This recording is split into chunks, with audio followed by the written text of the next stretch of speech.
Hola, bienvenidos a la segunda temporada de Una cosa lleva a la otra con Dante Robles y Belén Medina. comenzamos. Bienvenidos a su podcast favorito, Una cosa lleva a la otra, episodio 15, temporada 2. Belén Medina aquí en el micrófono y me acompaña Dante Robles. ¿Cómo están? ¿Cómo les ha ido, raza? Esperemos que estén de mucha pachanga en todas las posadas, agarrando una buena festejación, que les toque buenos regalos en el intercambio. Que no te toque ni un jabón ni un calcetín. Sí, hay una historia larguísima de eso, pero la platicaremos después. En la historia de las posadas, yo creo. Sí, en las historias de las posadas. Que estén ahí ya preparándose para las fiestas navideñas, las fiestas de fin de año, que el cierre de año sea excelente, pero bueno, no nos adelantemos. Hoy tenemos un tema súper padre. Belén, como siempre, la investigadora oficial, nos hizo el enorme y gigantesco favor de estar haciendo sus estudios ampliamente hechos. ¿De qué vamos a hablar hoy, Belén? Ampliamente documentados. Bueno, pues hoy nos va a tocar una historia bien bonita y previously, En una cosa lleva la otra. Platicamos sobre las grandiosas mujeres que han estado sacando frente a la economía del país, las tan nombradas nenis, y que se está convirtiendo México en un bastión del feminismo y de las mujeres exitosas. Oh, sí. Sin embargo, hay alguien muy especial en este caso y acabamos de celebrarla.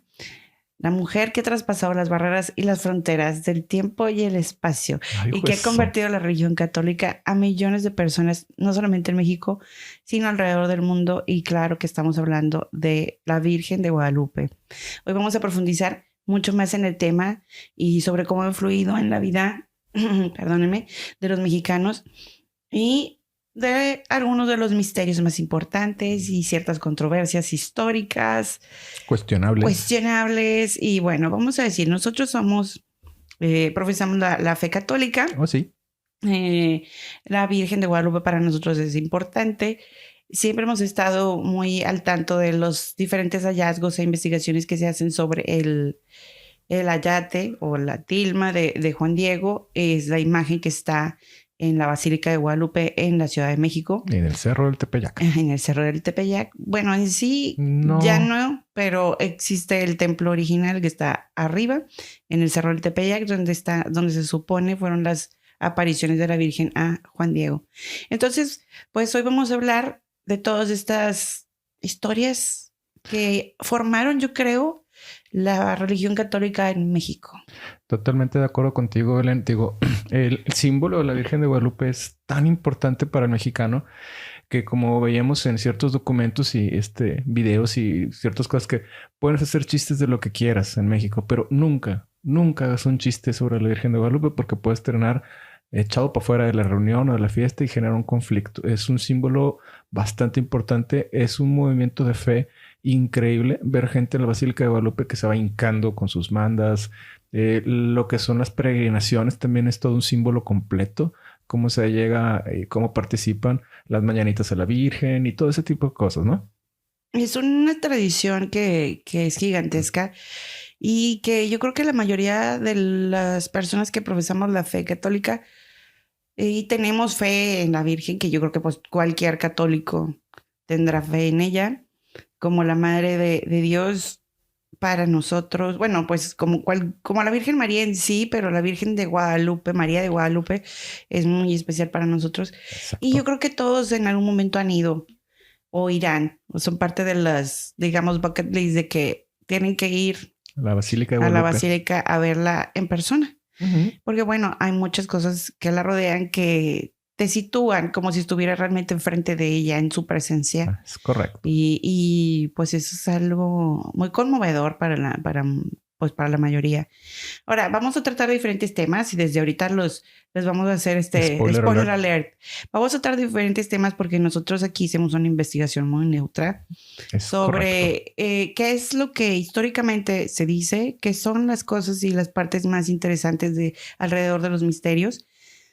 Y también va a haber cosas controversiales. Entonces, a pesar de que nosotros tenemos la creencia, también existen cosas dudosas sobre cómo fueron y por qué pasaron las cosas. Entonces, no queremos herir susceptibilidades de nadie. Como siempre que tocamos algún tema controversial que pueda afectar a diferentes partes. Entonces, lo aclaramos desde ahorita, nunca es con el afán de desacreditar, quitar la fe o ofender a nadie.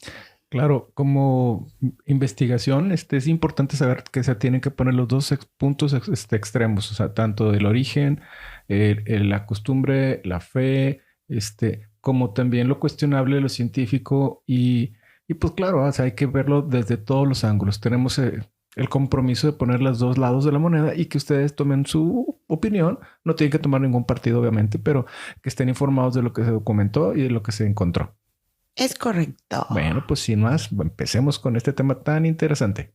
Pues mira, yo quisiera que tú, por ejemplo, nos dijeras los primeros facts, los hechos, de dónde y cómo está documentado las primeras apariciones como tal de la Virgen de Guadalupe. Vale. En la documentación que estuvo realizando Belén encontramos que principalmente no hay un escrito, de hecho, en la época, en 1531, que es cuando sucedió la aparición de la Virgen de Guadalupe, pero que sí está recolectado en un libro que se llama Nican Mopowa, que significa... Aquí se relata. Ella es la que sabe los idiomas. Yo soy malísimo con los idiomas. Bueno, no, pues es que ese es náhuatl, lo buscamos, ¿no? Sí. Nican Mopowa es uno de los libros de redacciones y, digamos, de crónicas. Por lo tanto, náhuatl Nican Mopowa significa aquí se relata.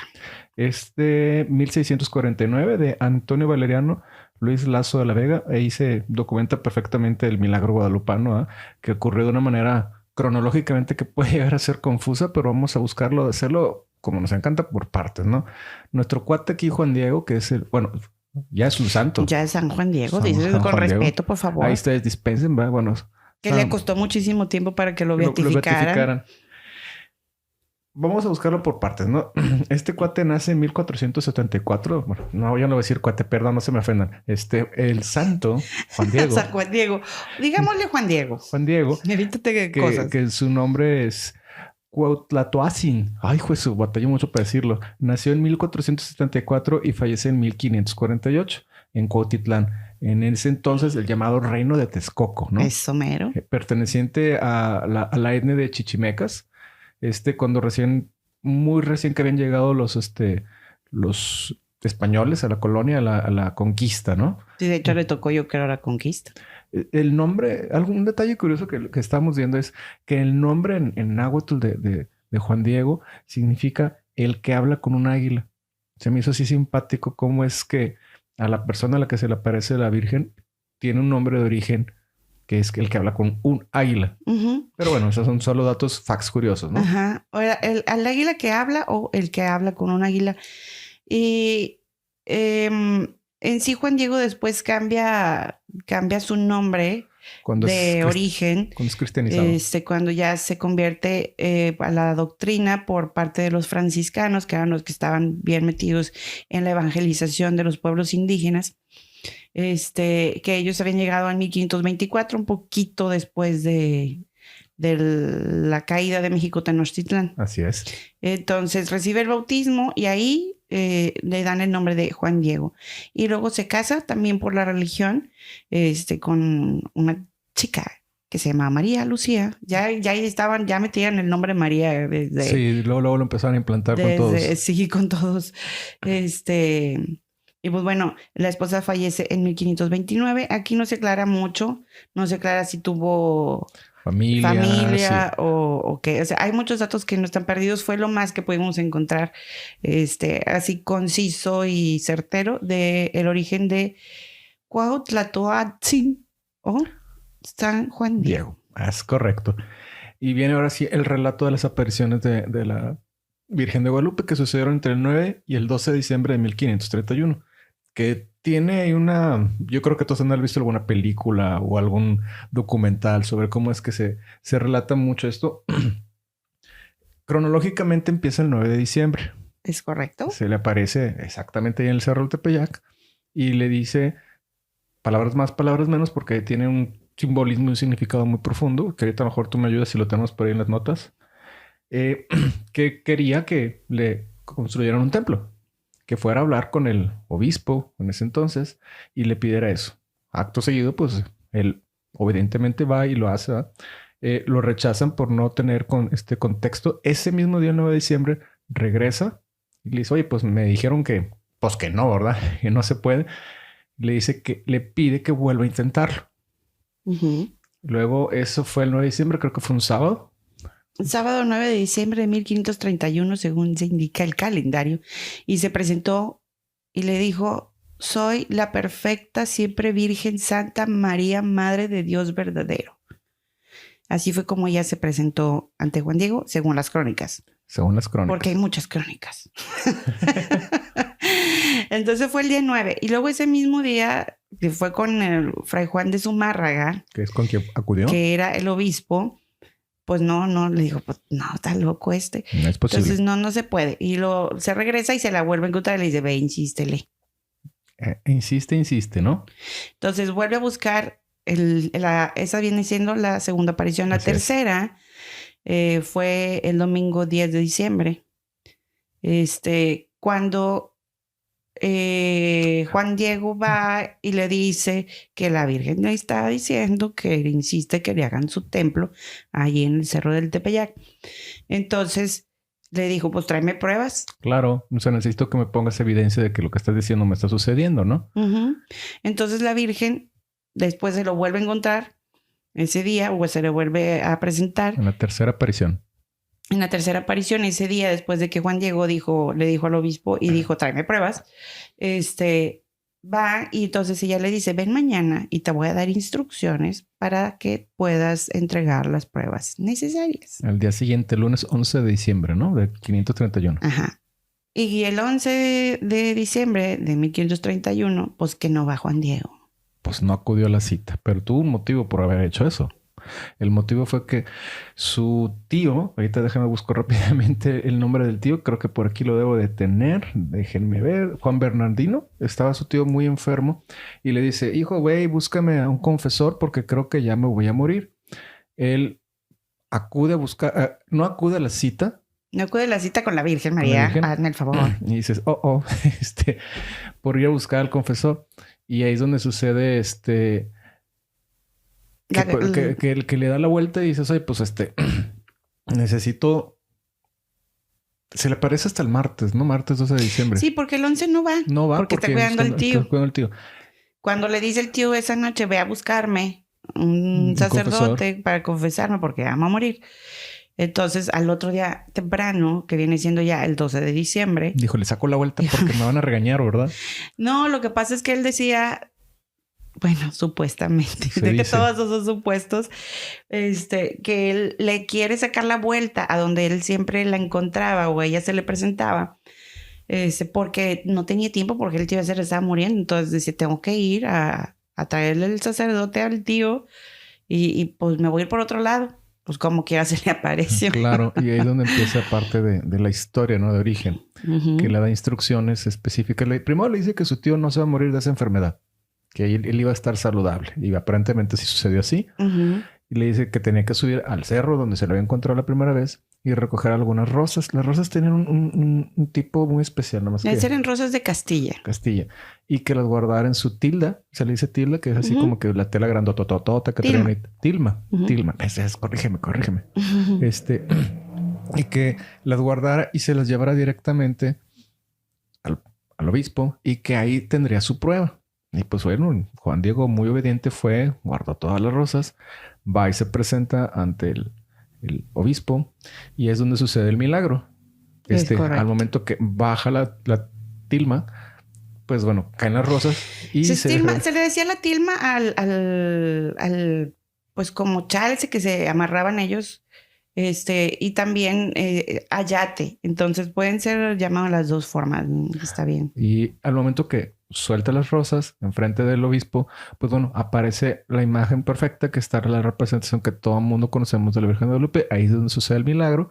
Y pues bueno, lo demás sucedió que se construyó el templo, se hizo la iglesia y pues se convirtió en una figura que permitió, y es donde hablaremos más adelante de estas cosas, la evangelización de muchos indígenas porque fueron pues a sabiendas de que había sucedido un milagro que le había pasado a a un indígena. Y dices, oye, se le presentó a un indígena y mira todo lo que le pasó y mira, curó al tío, le hizo el milagro de aparecer en el ayate. Y bueno, esa es la historia de origen de la Virgen de Guadalupe como la hemos conocido en las crónicas. Es correcto.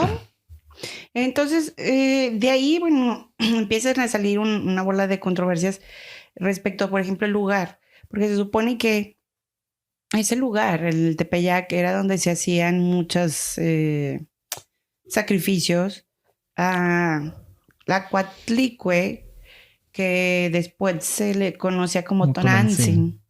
Entonces, que por nombre era Madrecita Nuestra, algo así. Sí, sí. Madre Nuestra, algo así, pero era como con cariño. Entonces decían, ¿por qué ahí? Porque ahí si se supone que es un lugar donde nada más se adoraba a la diosa, a la máxima diosa de la cultura, pues eran bien mixtecos. Digo, aunque él era de la etnia chichimeca, pero pues estaban todos cerquitas. Entonces, porque como era una de las diosas principales, muchos indígenas iban ahí y seguían esas tradiciones. Entonces, es donde empieza así como que, qué caray. O sea, en el mismo lugar, como siempre se dice, pues el derrumbe de unos y la sobreposición de otros, ¿no? Sí, pasó mucho en la conquista que cuando llegaron los españoles y los franciscanos, construyeron encima de sus propios templos, tiraron los templos y pusieron encima sus iglesias. Un caso muy que recuerdo mucho es en Cholula, en Puebla, que hay una pirámide abajo y está completamente cubierta de como si fuera un cerro y a mero arriba pusieron una iglesia católica, pero abajo está un templo completo. Y muchas de esas cosas, sí. Muchas cosas de estas sucedieron pues cuando llegó la conquista, porque ellos lo que querían era hacer simple y sencillamente deshacerse todas sus creencias para que adoptaran el catolicismo. En teoría, era la estrategia, ¿no? Pero aquí lo matan con el fenómeno del milagro. Sí. A la aparición de una entidad tan poderosa como la Virgen de Guadalupe a alguien nativo. Y pudiéndose habérsele presentado a cualquier otro, pues eso hizo como que una imagen que diera sustento a la fe de los indígenas. Claro. Pues está estratégicamente bien planeado. Si fuera una estrategia, si fuera un milagro, pues es una nueva, digamos, que por medio de la fe se viene y se presenta a alguien como ella a decirnos están mal. Agarren la onda. Y aquí es donde quiero yo que esté mi templo, mi iglesia. Y que después, pues no hay mucho tiempo estuvo ahí como tal. Una basílica, iglesia, pues pequeña, ¿no? Sí. Que todavía ahí está. Pero pues ya se hizo después la monumental. La que todo el mundo conoce, que es gigantesca y en la Ciudad de México, ¿no? Pero bueno, pasemos a temas interesantes. Digo, ahorita podemos cuestionar un poquito sobre las coincidencias y concordancias o conveniencias de que haya sucedido ese milagro. Pero bueno, vamos a entrar a una parte que de lo que encontramos bien documentado, porque hay muchos, se dice, se cuenta y se rumora mitos, hechos y realidades que te dicen, oye, sí es, no es, pero lo que sí encontramos bien documentado fue de un especialista, el doctor José Asté Tonsman, es un peruano que se le encargó que hiciera una investigación. Él por mucho tiempo estuvo buscando, se adelantó bastante a su tiempo con lo que hizo, usó la tecnología para analizar el ayate de una manera que dejó sorprendidos a más de uno. Porque estamos hablando que en 1979 no teníamos la digitalización como hoy la conocemos, poder escanear una foto, una imagen y poder hacer ciertos zooms, aplicarle patrones, ver colores en escalas de grises. Y fue algo bastante interesante que hay que decir que, como lo mencioné ahorita, se adelantó demasiado su tiempo. Lo que hizo fue que en la digitalización transformó en binario toda la imagen. Todos los que sabemos de informática sabemos que todas las imágenes detrás es una representación de ceros y unos. Y empezó a analizar, como lo diríamos ahora, píxel por píxel. Es correcto. Haciendo un análisis de escala de grises y se encontró que en los ojos del ayate, de la Virgen María, guadalupana, estaba el reflejo del iris como si realmente estuviera sucediendo en una persona. Y encontró la posición de lo que estaba viendo ella cuando fue descubierto el ayate. Y se requería un esfuerzo gigantesco para poder dar con esa Encontró rostros de una familia, decía que eran como 7 personas, el obispo, los mismos acompañantes, y eso es lo que se hizo, digo, vamos a ponerle un poquito de sabor al misticismo, ¿no? Ah, sí. Estás en 1531. Eso es micropintura. Es muy, muy difícil que con las técnicas que tenían en ese entonces pudieran hacer ese nivel de detalle. Si hoy en día con Photoshop, Illustrator y todas las herramientas para hacer detalles tan finos. Hay cosas que no se pueden hacer en tan pequeño espacio. Es correcto. Digo, ahora con tecnologías que tienes 8K, mucha densidad de píxeles y de profundidad de DPI, pues sí pudiera hacer, pero se requiere un trabajo muy complejo y es, oye, sorpresa. O sea, yo me puse a ver o buscar en 1979 el investigador, decir, oye, pues vamos a tratar de sacar más detalle, a ver qué encontramos en los ojos y toparte con eso. Fue bastante interesante. No sé qué opinas tú, Belén. Mira, pues José A.C. Tonsman ya había estado investigando por mucho tiempo. Creo que le había dedicado ya casi 40 años de trabajo a la investigación de la imagen en sí. Pero él se dedicó directamente a los ojos de la Virgen, porque aquí vienen cosas que no pudimos encontrar, pero se dicen, se cuentan y se rumoran. ¿Cómo dice? Se cuenta, se dice, se cuenta y se rumora. Exactamente.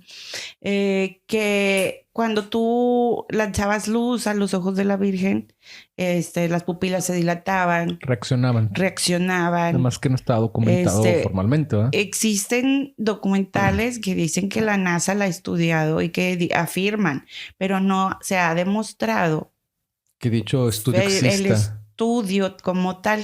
Dicen, sí pasa, pero no lo ves tan, digamos, documentado, asentado como los estudios de José A.C. Tonsman. Sí, o sea, no, es como una leyenda urbana decir, oye, es que la NASA, y siempre que dicen la NASA investigó, debe ser importante porque la NASA lo hace, ¿no? Y también ya no es la primera vez que hablamos en el podcast sobre estudios de la NASA que luego dicen, eso nunca existió, claro. Eso ya no sé por qué nomás dijeron que la NASA dijo y ya todo el mundo se la creyó. Sí, como que le mete veracidad a decir que lo hizo la NASA, ¿no? Sí, algo así. Entonces él empieza a estudiar el ayate, que realmente el ayate ya con la jerga, digamos, del clero, se le conoce como el Códice Guadalupano. Casi todas las imágenes que vienen de aquella época, del virreinato, conquista, y antes se las llamaban códices, entonces es el Códice Guadalupano. Físicamente mide 1,95 de alto por 1,05 de ancho. O sea, 1 metro, se les pasó tantito. Aquí hay una discrepancia entre que al principio se pensaba que estaban hechos de una fibra llamada HT, que es una fibra de maguey. Después, en otros estudios ya más adelantados, dicen que está hecho con cáñamo y lino. Pero de todas maneras es una tela que no estaba tratada a la perfección como para que durara todo el tiempo que tiene. Pues al día de hoy son 491 años. O sea, es un mundo de tiempo. Entonces, bueno, después de la primera digitalización que hace, formalmente con las nuevas tecnologías en 1979, que ahorita pues deben de ser unas cosas muchísimo más avanzadas y que se siguen estudiando. O sea, tampoco ha sido algo que se haya dejado como que el estudio. No, o sea, muchos científicos se han dedicado al estudio de este tipo de fenómenos, digamos, religiosos, ¿no? El asunto es, después de todo este preámbulo para llegar, que José Aste lo que estudia son los ojos precisamente por ese ese supuesto de que los ojos se movían y reaccionaban y demás. Y todo eso, ¿no? Entonces empieza a hacer un escaneo y hace todo ese rollo técnico que tú ya me lo aventaste como binario y tal más cual. Perdónenme. Entonces empieza a estudiar las córneas. Ahí viene lo interesante que platicábamos. Las córneas, dices, es que pues sí pudo haber sido pintado, pero realmente son tan pequeñas porque la realidad sin escala, digamos, de la imagen, cada córnea mide 8 milímetros de diámetro. Está muy complicado hacer un dibujo a ese nivel de realismo. Entonces, dentro de esos 8 milímetros de diámetro, aparte de pues el dibujo o la pintura de su iris, de sus colores y todo que está a detalle, entre todo eso se encuentran este reflejo que produce los ojos que se llama porquinaje Samson. Ok. Es un efecto que aparece, es como un efecto tridimensional en donde te refleja todo lo que está. En la fotografía, por ejemplo, lo vemos muchísimo. Sí. Y es un delator de lo que está pasando. Que dices, oye, sí, mucho bien, enfoca los ojos, pero fíjate bien en lo que estás tomando, porque luego sales tú, salen las luces, sale el mugre que tienes atrás. Todo el Entonces, set, ¿no? se ven los ojos. Entonces, ahí aparecen 13 personajes. A ver, platícanos porque tú se lo traes bien documentado ahí. Mira, uno, el principal, pues el que estaba ahí en primera línea, Juan Diego. Un indígena, otro indígena, que no saben quién es. También se ve claramente a Fray Juan de Zumárraga, que fue al que le dijo, Le ve y presentaron. dile al obispo. Al traductor de Zumárraga, porque nunca aprendió náhuatl, que es Juan González, y también estaba súper bien identificado, se ve muy bien. Una mujer de raza negra, que no sabemos cómo es que está ahí. Es por la época y el lugar, es como que fuera de tiempo, ¿no? Otro español que es Sebastián Ramírez de Fuenleal. Y entonces, como que estaban ahí de testigos, ¿no? Se muestra toda la escena en el instante donde, digamos que fue donde ella hubiera abierto los ojos ante todos los ante la presentes. escena de cuando se imprime, ¿no? En esa tela. Y lo importante y lo que mucho más destaca el doctor José Aste es que exactamente en la parte central del ojo, ¿es el iris? No.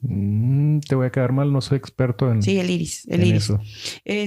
Muestra una familia mexicana de 7 personas.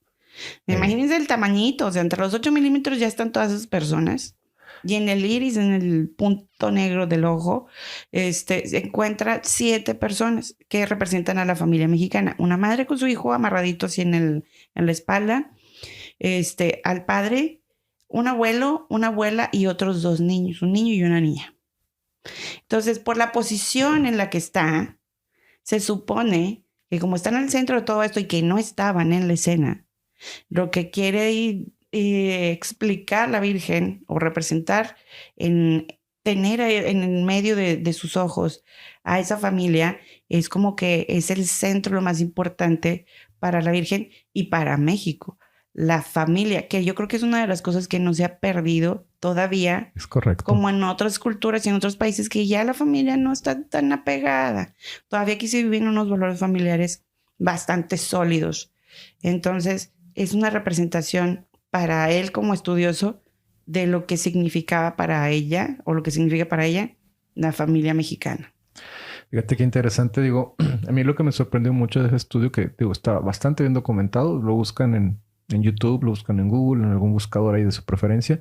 El detalle específico de hacer ese reflejo en el iris, digo, era fuera de su tiempo, ese tipo de técnicas. Lo sigo insistiendo porque se me hace increíble, ¿no? Y eso es lo que dices, ok, ¿cómo sucedió? Pues es el milagro. Si lo ves por el lado milagro, ¿no? Claro. Digo, a raíz del evento del milagro, pues bueno, se hizo una ola expansiva, ¿no? Gigantesca de devoción. El resultado fue que los que estaban batallando para cristianizar o convertirlos a la fe católica, pues de repente evangelizaron a 9 millones de indígenas de trancazo, ¿no?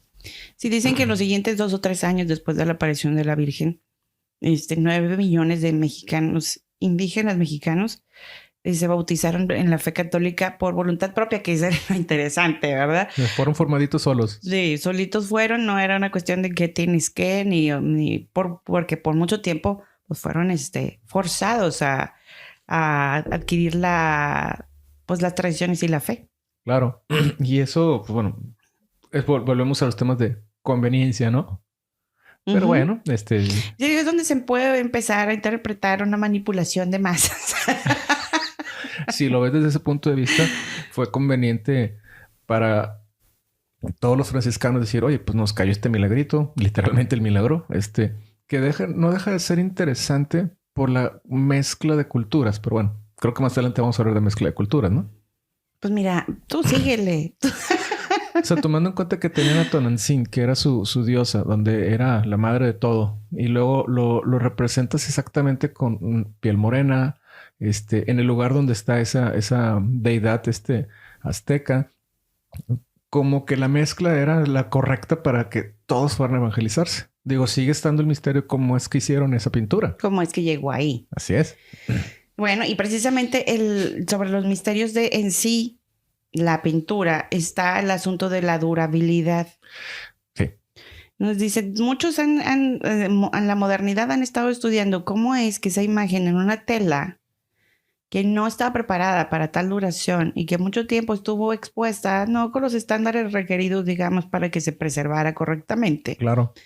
O sea, el hecho de que mucho tiempo pensaran que era una fibra de cactus está bien curiosa. Más porque, que de maguey, ¿no? Decían. Pues decían de un cactus de maguey, unos dicen de cactus, otros dicen en maguey, y los estudios más recientes, digamos, de los 90s, 80s, tal vez 2000s. Ya hablan de lino, ¿no? Ya hablan de una mezcla de lino y cáñamo que le da esa textura áspera. El asunto es que es muy dura en las orillas, o sea, rugosa. Rugosa, o sea, no suave, pues. Ajá. Pero en la pintura. Pero la pintura es muy suave. Exacto. El estilo también es de la pintura para muchos es un misterio porque hay muchos estudiosos, sobre todo los que se empezaron a meter en el estudio del misterio de este milagro entre los 70s y 80s. Fueron entrevistados y fueron muchos pintores destacados, estudiosos, no curadores, ¿cómo se llama? Restauradores, a ver la pintura y analizar cómo fue que la habían hecho y cómo es que los colores y todo perduraban de tal forma. Entonces, en esos estudios, ellos aseguran que la pintura está hecha como que se hubiera impreso de un golpe. Como que de instante dejaron caer todo al mismo tiempo y se quedó impregnada, ¿no? Sí, porque dicen que no tiene pinceladas. Sí, eso sí, o sea, también no lo vimos. Si tú la ves, no es... Es como si ahorita imprimieras algo sobre tela. Sí. Que realmente estás poniendo pigmentos sobre las fibras, ¿no? De tela de pero algodón o no estás otro tipo. haciéndole nada por encima. Sí. Entonces, no hay un brochazo, pues. No hay un brochazo. Entonces dicen que lo han revisado de pe a pa y no hay un brochazo. Sin embargo, ya hay varios lugares en donde se ha tenido que hacer restauraciones de la imagen por otras causas, o porque le han querido a veces cambiar el estilo, porque también ha habido que algunos obispos o encargados o dicen... abats, ¿no? Le llamaban también. También. Dicen, no, es que esa corona está muy sencilla, porque dicen que de origen la corona que tenía era muy sencilla. Sí. Y que después se fue modificando. Entonces, empiezas a entrar en esas discrepancias de que nunca nadie le ha hecho nada. De que alguien ya le quitó, le puso y le acomodó. Que le puso y le acomodó y tal. Por ejemplo, en algunos lugares dicen que las alas que está en el ángel que sostiene la luna, donde ya está posada, es la bandera tricolor. Pero en algunos lugares dicen que es azul en vez de verde. Y puede impactar el desgaste del tiempo que ha estado sufriendo, que aunque han pasado 491 años, pues sigue entrecomillado intacta, ¿no? Porque más adelantito veremos que sí ya hubo un restaurador que le metió mano y le quitaron la corona. Le cambiaron. Le cambiaron y le han hecho muchos ajustes. Otra cosa que es muy interesante sobre los estudios que se hicieron en esa época, cuando los 70s, 80s, fue que los pigmentos que tiene no son de ninguna procedencia conocida. Y ahí es donde dices tú, ¿será alienígena? Extraterrestre o qué tipo de tecnología. O divina. O sea, al final, el asunto es que existen los pigmentos, pero no lo saben identificar. Entonces, ahí sí hay un pigmento, sí hay una pigmentación de procedencia desconocida. No es ni mineral, no es animal y no es vegetal, que generalmente es lo que se utilizaba en aquel tiempo. Así es. Estamos hablando de 1500. Sí, 1531. O sea, no había la tecnología. Nos conquistaron llegando en barcos los españoles. O sea. Eran cosas de que la cochinilla, que con algunas plantas, que de cosas de animal, cosas vegetales. Y no. Se dicen, a lo mejor pudiera haber sido alguna pintura sintética, pero pues no, eso no existía hasta muchos siglos después. Entonces, eso es parte de las cosas interesantes respecto a la calidad de la tela y la duración. Así es, y lo que nos lleva a que la pintura siempre sale ilesa, ¿no? Sí, la pintura siempre ha salido ilesa. Ha tenido 2 atentados mayores. Sí, debe haber varios, pero los más documentados son esos dos. Uno fue más un accidente que atentado, ¿no? Pues sí, fue una Digamos burrada, digamos. Digamos que estaba una persona trabajando sobre limpiar el ayate. Él estaba limpiando el vidrio que la protege. Y en 1785, que fue la fecha en la que pasó, derramó nada más y nada menos que ácido nítrico sobre el ayate. Y lo interesante es que debió haberse desintegrado la tela al instante, debe haberse hecho pedazos. O sea, dices, oye, pues le estás dejando caer un ácido, ¿no? Algo que ya en ese entonces tenía más de 3 siglos y no pasó nada. Se le hizo una mancha y luego, de repente, meses después, la mancha desapareció.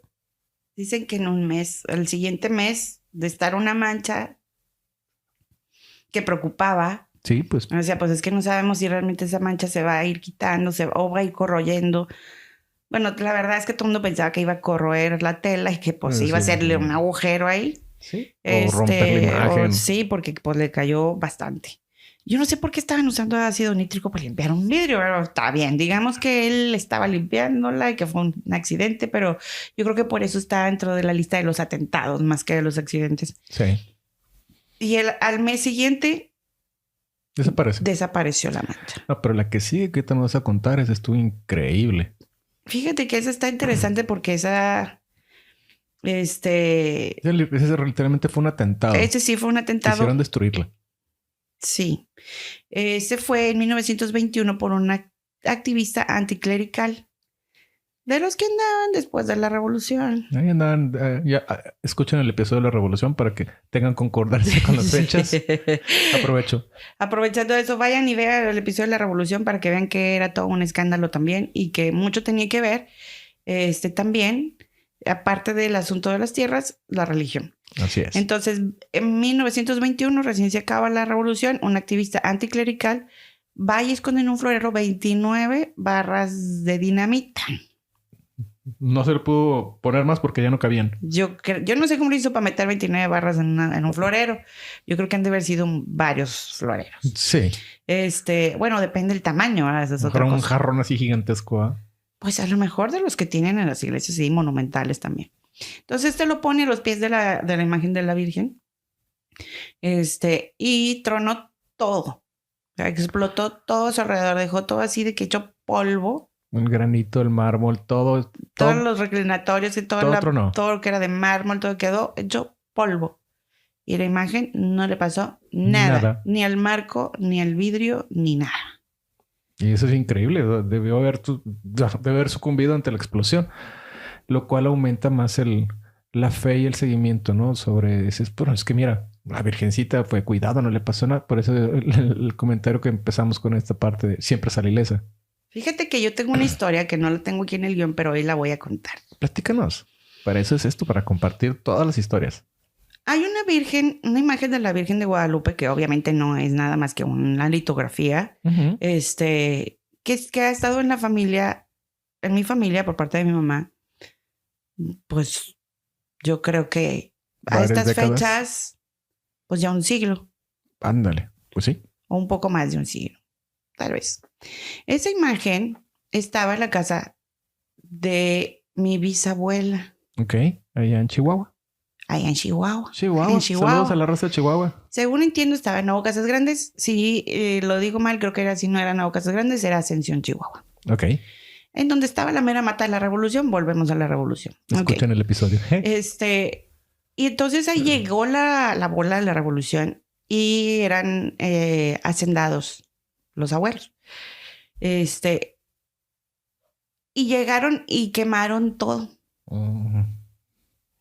Y no le pasó nada a la Virgen. A la litografía que tienen de la Virgen de Guadalupe quedó ilesa también. Quedó intacta. Qué simpático y qué coincidente. Sí. Creo que es la misma imagen que luego se trajeron para Monterrey y la tuvo mi abuela mucho tiempo. Ok. No hace mucho, esa imagen se queda en la casa de mis abuelos, que luego se queda una tía con ella. Ocurre un incendio mayor. Sí, hace como unos 3, 4 años, sí lo recuerdo. No me acuerdo si 3, 4 años o 5 por ahí. Pero fue reciente. Y se incendió absolutamente toda la casa. Quedó negra Un incendio completo, todo se fue al diablo. Toda la casa se quemó, menos la Virgen. Válgame, por segunda ocasión también esquivó ahí Otro incendio. otro incendio. Entonces, sí es algo que realmente te mueve mucho los cimientos de la fe, Sí. porque dices, es que es increíble, o sea, todo está negro. O sea, no veías, adentro era absolutamente hollín y todo negro, o sea, como cualquier incendio que ves así de esos mayores. Claro. Y la imagen ni siquiera estaba manchada. O sea, el marco sí se alcanzó a manchar, estaba un poco flameado, pero La imagen la estaba imagen intacta. estaba ahí, solita. Entonces, es muy interesante. Si a lo mejor ustedes tienen alguna historia de ese tipo, pues déjenla en los comentarios, en la cajita de comentarios, y Sí, después en el en compártanlo. vivo, pues no lo platicamos, porque está bien interesante. Y si dije algo mal ahí, que mi familia me lo La familia corrija que nos escucha. el día de live, o que lo ponga en los comentarios, de que esa imagen es la misma, que se ha salvado 2 veces de un, digamos, atentado revolucionario Claro. y de un accidente mayor. Mira. Bueno, no, para todos los escuchas que son devotos, son católicos, pues tienen ahí como que mucha evidencia de cómo la fe es fuerte y cómo el efecto guadalupano es muy fuerte en México y en Latinoamérica y en el mundo. Sí. O sea, para muchos hispanoparlantes es increíble que haya sucedido en México. Hay gente que viene. Vimos unas estadísticas bien padres de la cantidad de personas que va a la basílica. Uh-huh. Creo que son alrededor de 40 millones de personas en el año. Y el día de 100 millones de personas al año. 100 millones de personas al año. Sí, porque vienen de diferentes partes del mundo, ya. Aparte de México, hacia la basílica, exactamente donde está la Basílica de Guadalupe, claro. Original, digamos. Y el día 12 creo que es un recorrido así. Ese es el de 40 millones en un solo día, que es una cantidad exagerada de gente que transita para ir a las peregrinaciones, a las mañanitas, a agradecer, a pedir, a lo que a pagar. A pagar. Porque también son celositos, son celositos. Dice, se cuenta y se rumora que si pides tienes que cumplir. Claro, tienes que cumplir algún día, pero tienes que cumplir. Si no te quedas como esos fantasmas de carretera que dicen, ayúdame a cumplir mi manda. Hay un montón de historias respecto en la basílica de... A lo mejor las cuento ahorita nada más antes de entrar a la parte que va a ponerse de sabrosona. Que te cuenta la gente en la Ciudad de México que dices, oye, me encontré una persona, oye, ¿me ayudas a dejar? Le llaman los milagritos. Los ¿no? milagritos, sí. Sí, yo se lo llevo.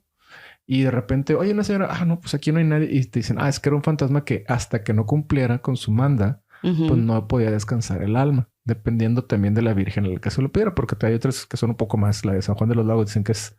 Oh, sí, es muy celosa. Muy celosa. En cuanto a que tienes que cumplir. Claro.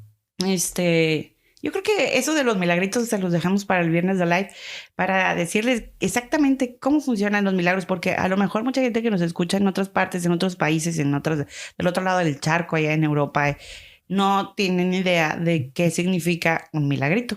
Claro. Entonces hay que ponerlo más asentada la información. Se los platicamos en el live del próximo viernes para que estén atentos y compartan sus experiencias o debatan lo que estamos platicando. También es válido, ¿no? Sí, se vale. ¿Sabes qué otra anécdota que también quiero contarles respecto a las experiencias que tenemos en la familia con la Virgen de Guadalupe? Es que, por ejemplo, se dice que la gente que reza el rosario diario, uh-huh, cuando mueres, pues ya ves que siempre dicen que viene un familiar, claro, o alguien que tú conoces a recogerte.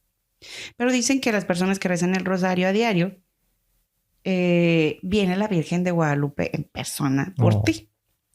Y mi abuelo era muy devoto.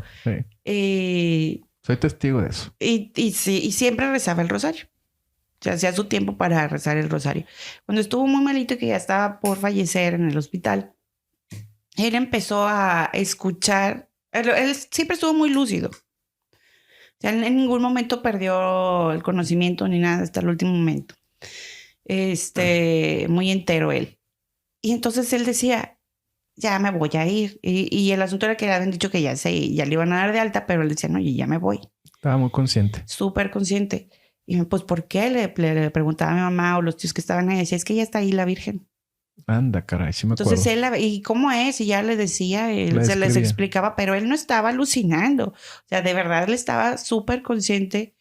Nunca Sí, todo perdió, estuvo en sus cabales siempre, ni 100%. desconoció a nadie, ni nada. Entonces le decía, pues es que ahí está. Y y todos creemos y tenemos fe en que él murió bien, bien tranquilo, consciente de las cosas que estaban pasando y muy en paz porque vino la Virgen por él, pero rezaba el rosario todos los días. Ahora sí que Claro. religiosamente aventaba su rosario. Está también interesante para los que estén interesados de morirse también tranquilos. Claro. Recen el rosario de perdido y de vez en cuando. Hay una historia que yo tengo, pero esa la voy a guardar para el viernes de live. Ok. Tal vez ustedes no lo sepan. No respondo mucho por ese nombre, pero también me llamo Guadalupe. Es el día de tu santo, manito. Oh, sí. Bueno, pues ya fue ayer. Pues sí. No, Pero... Sí. antier. Bueno, el día que estén escuchando este episodio... Mira, ya no pasó. sé, pero por ahí. Pero la historia es por qué me llamo Guadalupe. Tiene una historia también simpática. Bueno, nos cuentas eso para que vayan y vean la historia del por qué Dante se llama Dante Guadalupe, aunque nadie lo sabía. Ahora lo saben. Y si no lo saben, ahora lo saben. Bueno, ahora entremos directamente a las dudas cuestionables de todo lo que acabamos de platicar. Pues a ver, échatelas. Mira, yo no traigo así el orden de los facts, pero no sé si me voy a las preguntas primero. O sea, una de las cosas que me retumba mucho en la cabeza, ok, ¿por qué se le apareció a Juan Diego y no se le apareció al obispo? O sea, si él era una persona de fe que estaba evangelizando y haciendo todo eso, me queda así luego así. Está bien. Vuelvo a creer que fue muy conveniente que se le apareciera a un indígena chichimeca que estaba recién convertido y que ayudaría a convertir a 9 millones de indígenas en el resto de 2 o 3 años. Pues bueno, puede ser. Yo digo, bueno, es muy conveniente, ¿verdad? Muy conveniente para la iglesia en ese momento. Pero también puede ser, si lo filosofas un poco, decir, a lo mejor era lo que realmente necesitaba el pueblo. Para evitar tanta matanza. Y también para lograr ese convencimiento. O sea, si lo ves así como que puede ser el convencimiento por cualquier parte. O sea, si fuera por el lado de la estrategia, digamos, de los frailes y el clérigo que estaba aquí tratando de evangelizar al pueblo, pues fue conveniente. Pero también si hubiera sido por el lado de la Virgen, o sea, de celestial, vaya, el milagro en sí. Hablando divinamente, pues ¿no? También sería pues muy conveniente el decir, oye, es que te estoy poniendo atención. Eres importante para mí, claro. El pueblo es importante para mí. La gente, la familia. Yo los voy a proteger. Entonces, claro. Pero sí ha sido algo así como, mira qué cosa. Ahora también se dice, se cuenta y se documentó. Se dice, porque hay muchos estudios que hubo un artista indígena estudiado en una de las escuelas que tenía una habilidad increíble. Y vimos unos ejemplos de su trabajo que realmente son increíbles. Marcos Zipac de Aquino o Marcos Griego, le decían, ¿no? Marcos Griego, sí, Marcos Griego le decían, pero bueno. Y se dice que el ayate pintado fue hecho por un encargo de Fray Alonso de Montufar. Que este cuate hizo el ayate, pero también entre sus trabajos había hecho el escudo de armas de Santo Tomás de Aquino. O sea, que tenía tan talento. Y hay unas cartas documentadas de que, oye, aquí hay unos artistas, 3 artistas indígenas que compiten con Miguel Ángel, caray. La verdad es que a la hora que empecé a ver el trabajo de Marcos Griego o Marcos de Aquino, en algunos documentos dice Agüino, porque pues ya ven que existen ahí diferencias del lenguaje. En cuanto a la evolución del lenguaje, las estuve viendo y pues es que definitivamente no te puedes imaginar esas obras, y luego se las pongo en un reel, de qué, o un YouTube Short, de cómo una artista indígena no te lo puedes imaginar. O sea, bien tú puedes creer que esa es una obra de Miguel Ángel. Sí, lo que pasa es que es impresionante el trabajo de esta persona. Y yo ni por aquí me pasaba el hecho de decir que hizo el escudo de armas de Santo Tomás de Aquino. O sea, wow, un artista indígena mexicano de la época del virreinato, del inicio de la época del virreinato. Sí. Entonces, existen varias cosas que lo identifican y su pintura y su estilo, de cómo estaba haciendo estas pinturas, digamos, iconográficas para la iglesia, porque pues estaba estudiando y pues ya ven que generalmente todo eso eran en escuelas, pues que también eran casi religiosas, ¿no? Aunque enseñaban otras cosas. Entonces, el modelo iconográfico que utiliza es el flamenco alemán, que utilizan una técnica o una manera de representar a las vírgenes de todo el planeta que están representadas en diferentes partes, que se llama Muliera Mictasole. Es el estilo. Muliera Mictasole, que viene siendo la mujer vestida de sol. Ese es el modelo iconográfico. Y no es algo que de repente se inventaron, sino que viene del libro del Apocalipsis, capítulo 12, versículo 1, de Juan. Ya, sí, pues el Apocalipsis lo escribió Juan. Ajá. Donde relata, así tal cual, estaba una mujer vestida de sol con la luna bajo sus pies y una corona de 2 estrellas. Y todo esto representa lo que viene siendo el modelo medieval de pintura. Sí. Sí, vimos los ejemplos también. Entonces, la corona que le pone a la Virgen guadalupana es muy sencilla. También tiene que ver con algo, dicen, con que la sencillez de lo que se estaba tratando de imponer en la época virreinal era más acercarla hacia el pueblo, aunque estuviera en un estado divino, pero que no tuviera tanta cosa. Hacerla morena. Exactamente morenita, que los rasgos fueran un poco diferentes. Sin embargo, la pose en la que está, si la comparas con otras vírgenes del estilo flamenco alemán, es lo mismo.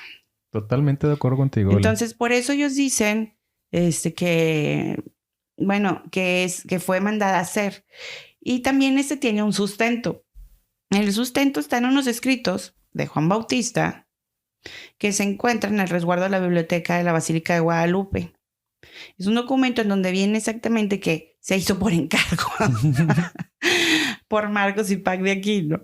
Y se encuentra, lo tradujeron hace poco porque estaba en agua, no sé. Fue en el 2001, ¿verdad? Eso lo tradujeron hace poquito, en el 2001. Y también hay otros estudios de un poco más para atrás de investigación publicados, y se llaman uno de ellos se llama El origen de la imagen de Nuestra Señora de Guadalupe, por si alguien lo quiere buscar. Claro, está disponible. Su autor es el doctor Joaquín García Izcabalceta, que también se lo mandó a hacer por encargo de uno de los clérigos que estaban a cargo de la Basílica de Guadalupe y que quería cambiarle el estilo a la Virgen. Entonces él decía, pues ¿cómo? O sea, no vamos a poder hacer esto. Yo creo que entonces le pidieron que hicieran un estudio realmente de cómo fue que surge la imagen. Y es donde este hombre, que a pesar de ser muy devoto de la fe, dijo, pues ni modo, lo hago. De hecho, no lo quería hacer. No lo quería hacer, nomás porque le dijeron, ándale, somos amigos, ayúdame. No importa el resultado que salga. Ajá, sí. Entonces en la investigación histórica que hizo él, pues también se encontró con varios registros donde dice que fue pintada. Sí. Pero entonces aquí entramos en una discrepancia, porque como los otros estudiosos de los 70s y 80s dicen que no tenía ni un solo pincelazo. ¿Y cómo ahora resulta que sí fue mandada a hacer? Ahora como que ahora siempre sí. ¿Y cómo ha sido que si es una imagen original, en cuanto a original, divinamente original, hecha por milagro, se ha permitido tantas intervenciones de restauración y cambios que se le han realizado, sí, que en sí la base sigue siendo la misma, pero todavía existe una duda si realmente el ángel con las alas tricolores está ahí desde un principio o fue agregado con el tiempo. No encontré nada al respecto, pero yo sé entre los rumores de que se fue agregado. Igualmente la corona ha sido cambiada y otros tantos detallitos que se le han ido moviendo. Y bueno, apenas pues sería decir unos super restauradores que lo metieran a otros escáneres y que se permitieran para revisar cuántas capas tiene encima. Sí, porque se supone que, bueno, yo vi otro documental que decía que tenía 3 capas encima ya y que un restaurador ha dicho, Me permitieron que la restaurara porque te estaba maltratando, pero me di cuenta que ya había pasado por muchas manos antes y estoy seguro que después de mí iba a pasar por otras tantas manos después. Ujú. Y rompe un poquito el tema del milagro, ¿no? Dices, oye, pues me has vendido la idea de que siempre ha estado igual, pero resulta que ya pasó Sí, por manos. que nunca que siempre ha estado así y que no ha sufrido deterioro alguno. Ese es el milagro. Sí. Bueno, aparte de su imprimación, digamos, en esa... Imprimación te aventaste. Pues sí, porque no está Sí. pintada supuestamente, pero luego siempre sí. Entonces, bueno, pues que alguien me explique a dónde está el secreto, ¿no? Y pues bueno, el hecho de que, ¿por qué Juan Diego no al obispo? Pues ya dijimos, puede ser parte de una estrategia. Ahora, hay otra cosa que es muy interesante respecto a la documentación que existe sobre el milagro de la aparición. Es cierto. Que es porque Fray Juan de Zumárraga, que fue al que se le aparece, y el que manda hacer el templo junto con otros, y varios franciscanos y colegios franciscanos y demás. En ninguno existe un documento, ningún escrito de que dé fe de que acaba de pasar esto. Sí, no hay un antecedente de 1531. Digo, ellos mandaban cartas cada que llegaban los barcos porque ya era una ruta continua después de la conquista. Y eso, oye, es algo tan importante, tenían que haberlo documentado con la Iglesia del Vaticano. Y aunque fuera una nota menor, están los libros de esos años y ninguna parte se ha hecho mención por parte de ellos. Hasta el otro que, ¿cómo se llamaba? El Nican Mopowa. Sí, pero eso fue casi un siglo después. Fue en 1649, pues un siglo y pasadito, de que dicen, no, pues sí, pasó esto. Y a partir de esto hubo un cambio y las cosas fueron de tal forma y pues ahora todos somos felizmente católicos, ¿no? Claro. O la gran mayoría. Pero en los datos, la iglesia es muy picky, por decirlo de una manera, de ponerles cosas y dejarlas asentadas. Y hay muchísimos registros de esas épocas, sobre todo en el desarrollo de la evangelización hacia los indígenas, y no existe nada en ese registro. Ahora, el mismo Zumárraga descalifica los milagros, ¿verdad? 10 años después, más o menos hay aproximadamente, porque hay variantes en las fechas, desde la variante de la aparición, porque hay quien afirma que fue en el 1555, otros que afirman que fue en 1556, y lo que nosotros conocemos de 1531, 51. Entonces, hay diferencias, pero entonces Zumárraga dice 10 años después, aproximadamente, yo no creo en los milagros. Y es contradictorio porque fue el que se le presentó el milagro. Bueno, pues sí, o sea, ¿cómo puede ser que diga yo no creo en los milagros y que eso usted lo tenga escrito en sus notas y los milagros no existen y es una farsa de no sé qué y no sé cuánto? Pues si a ti se te presenta a ti el se milagro. te presenta el milagro, ¿no? Y también, bueno, ya para ir avanzando con las dudas, digo, y una conclusión es ¿por qué la Virgen se parece a Tonantzin? Como lo mencionábamos al principio. Es más, la Virgen le habló a Juan Diego en náhuatl. Sí. No en español. Dices, entonces... Pues se supone que le habla en náhuatl porque él no entendía nada de español. Por eso tenían los intérpretes que aparecen hasta ahí en los ojos de la Virgen. Que ahí estaba el traductor de náhuatl al español. Digo,